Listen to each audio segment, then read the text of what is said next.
Shaheen force के एहलकार को शहीद करने वाले मुलजिम के फरार का ये मामला है। मुआवनत के इल्जाम में मुलजिम के रिश्तेदार आमिर को पुलिस ने हिरासत में ले लिया। आपको बताएं कि करीबी अजीज ने मुलजिम को फरार कराने की दास्तान सुना दी है। मुलजिम खुरम निसार वारदात के बाद मेरे होटल आया था, आमिर का पुलिस को ये बयान दिया गया है। इसी बारे मजीद जाने की नुमाइंदा बिलाल नसीर से। जी बिलाल, मजीद आगाह कीजिएगा।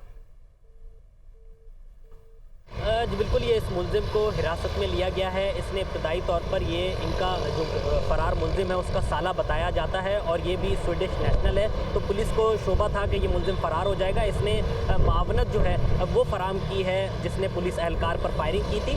आमिर का इब्तदाई बयान जो है हिरासत में लेकर रिकॉर्ड कर लिया गया है। इसने पुलिस को बयान दिया है कि जैसे ही फायरिंग का वाक़या पेश आया, इसके बाद फौरी तौर पर खुर्रम ने जो है वो इससे रब्ता किया और इससे बाहर जाने के लिए मावनत मदद मांगी, जिस पर फौरी तौर पर इसने इसकी जो बीवी है जो दुबई जा रही थी उसी की गाड़ी में ये सवार होकर एयरपोर्ट पहुंचा। इसका टिकट नहीं हुआ था, ये टिकट करवाना चाह रहा था, उसमें भी इसने मुझसे मदद मांगी और उसी वक्त जो है टिकट करवाया गया, महंगे दामों टिकट करवाया गया और वो यहाँ से बासानी फरार हुआ। हुकाम ने इसको तहवील में ले लिया है और तहवील में लेने के बाद इसका बयान जो है उसको मुकदमे का हिस्सा बना लिया गया और हुकाम का कहना है कि तफ्तीश का दायरा मजीद जो इसके रिश्तेदार हैं उसमें भी ले जाया जा रहा है। इसके साथ साथ जो आमिर की फैमिली है उससे भी बयानात उसके भी कलमबंद किए जा रहे हैं कि क्या मुलजिम जो है इनके घर पर आकर 30 से 35 मिनट छुपा रहा है, क्योंकि फ्लाइट जो है वो भी डिले हुई है। हुकाम कहते हैं कि मुख्तलिफ पहलुओं से तहकीकात की जा रही है और जिस मुलजिम को जिसने शख्स ने मावरत फराम की है